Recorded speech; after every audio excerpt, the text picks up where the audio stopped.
Marcos 9, 17 a 29. E ele chega. Quer ver? Marcos 9, 17 a 29. Será que eu peguei certo? Peguei.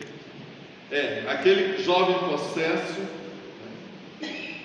que os discípulos tentaram tirar, está lá no 17, possesso de um espírito mudo, onde era jogado no chão, rilhava os dentes, definhava, estava indo embora, geração incrédula, me traz. Aí quando ele chegou, na hora se revolvia, e aí, o que significa aqui? Quando trouxe para Jesus, o bicho não foi embora rápido não. Porque os outros chegavam para Jesus já incomodava. Não, esse começou a revirar no chão, né? Jesus falou, achou estranho e falou com o pai: "Porém, há quanto tempo isso acontece?" Ele falou: "Desde a infância, né? Joga no fogo, me ajuda, tem compaixão da gente." Ele falou: "Tudo é possível ao que crê." Essa passagem que é linda, porque o pai responde, né? "Eu creio, mas me ajuda na minha falta de fé." Essa frase é linda, é a frase da nossa vida. Quantas vezes nós estamos diante de uma situação que você fala: "Eu creio, mas está difícil. Eu creio, mas eu estou sofrendo muito. Me ajuda na minha falta de fé para eu poder prosseguir."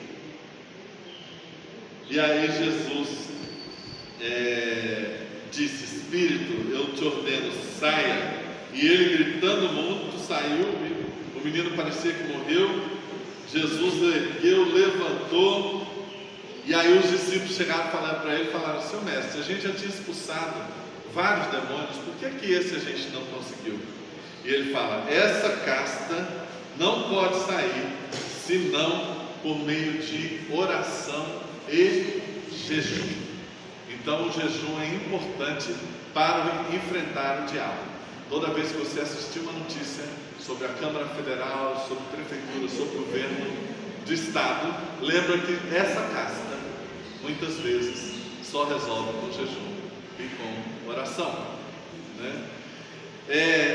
Jejum não é dieta. Jejum não é dieta. É abrir espaço para Deus falar e agir, e exige um esvaziamento de si mesmo. Lá em Tiago 4, 10,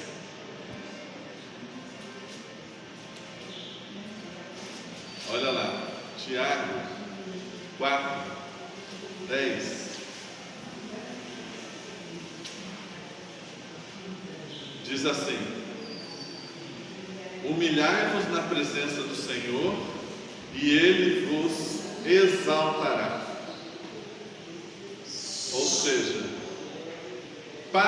os chineses falam que para um copo poder receber chá, o copo tem que estar vazio. Você não consegue colocar chá num copo que já está cheio. Então, quando a gente está cheio da gente mesmo, não abre espaço para Deus falar, para Deus agir. Então o jejum, não pela questão física, mas pela questão espiritual, ele tem a ver com essa humildade, a gente se humilhar na presença do Senhor. E aí Jesus chega na passagem que eu acho ainda mais bonita, quando ele fala sobre o amor à riqueza, à avareza. E ele está falando de quê? Ele está falando de ostentação. Porque para os povos orientais, naquela época, a riqueza deveria ser exposta em público. A riqueza era para ser mostrada. Então eles compravam cavalos, carros, carruagens, roupas, ouro, para mostrar para todo mundo que eles eram muito ricos, muito ricos. E isso, hoje ainda no povo oriental, permanece um pouco.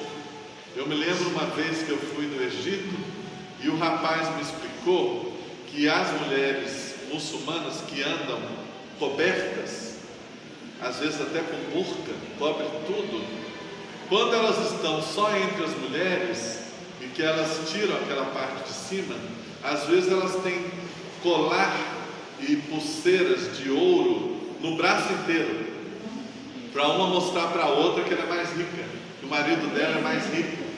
Então debaixo daquelas roupas está cheio de ouro, cheio de riqueza, cheio de joias, que elas só mostram trás aonde elas podem mostrar, mas andam com aquilo para mostrar que são ricas. É parte da cultura lá. Aqui no Brasil tem também ostentação, está cheio de gente ostentando aí nas redes sociais, querendo mostrar que está muito bem de grana e tudo mais, né? Geralmente os que mostram mais são os que estão mais endividados, né? Mas são um povo que gosta de mostrar. Quando Jesus fala contra a riqueza, ele não está falando contra o trabalho. O trabalho e o fruto do trabalho é uma bênção. É digno buscar conforto e mais segurança para você e para a sua família por meio do trabalho. Lá em Provérbios 16:3, quem pode ler para nós? Provérbios 16:3.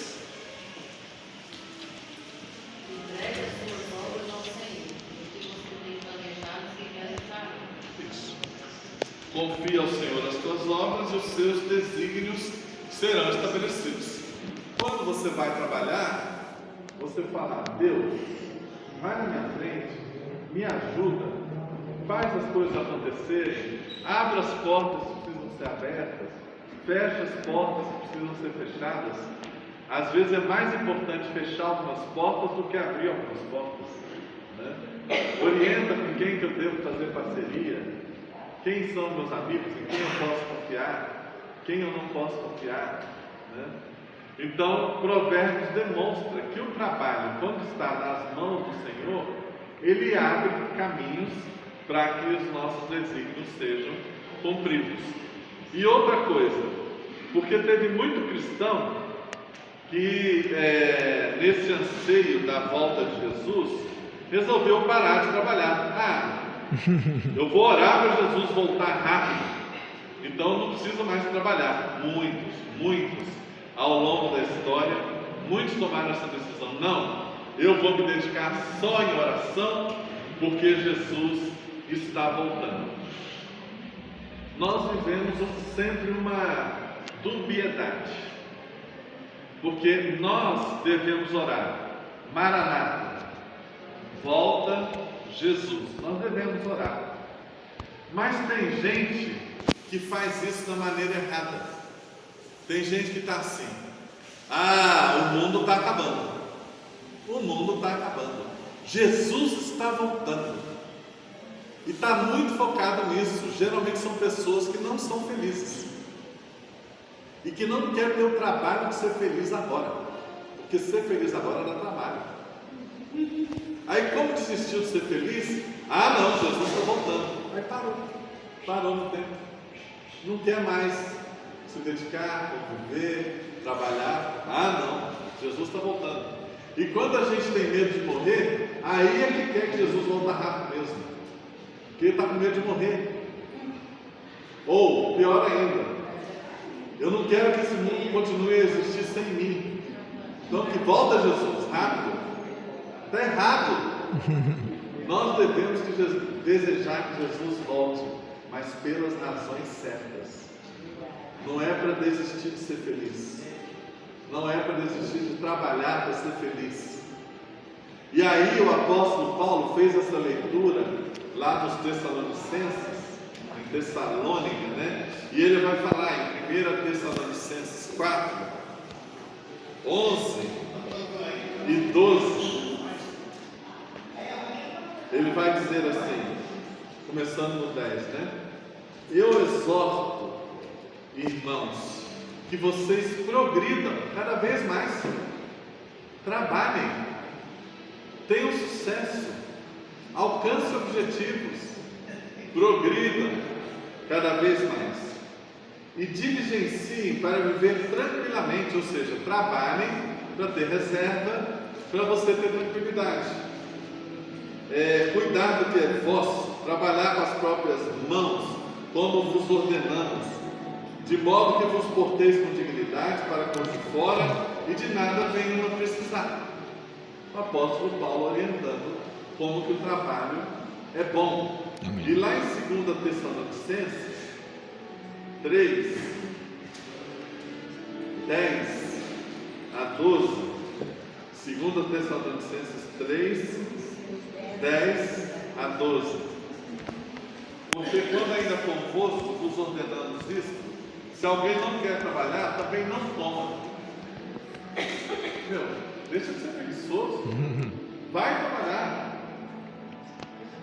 Pois de fato estamos informados de que entre vós há pessoas que andam desordenadamente, não trabalhando, antes se intrometem na vida alheia. Quem não arruma coisa para fazer se intromete na vida alheia. Até quem é aposentado tem que trabalhar. Vou repetir. Até quem é aposentado tem que trabalhar. Vai trabalhar o quê? Vai trabalhar na igreja, vai trabalhar no voluntariado, vai trabalhar no artesanato, vai trabalhar na ação social, vai trabalhar com visita, vai trabalhar com oração, montar grupo de oração.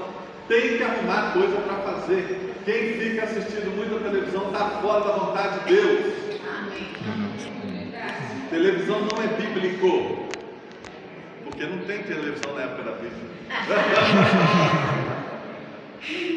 Evite televisão, arrume coisa para fazer. Glória a Deus. Arrume coisa para fazer, porque se você não arrumar coisa para fazer, você vai entrar na vida alheia. É o que está escrito aqui.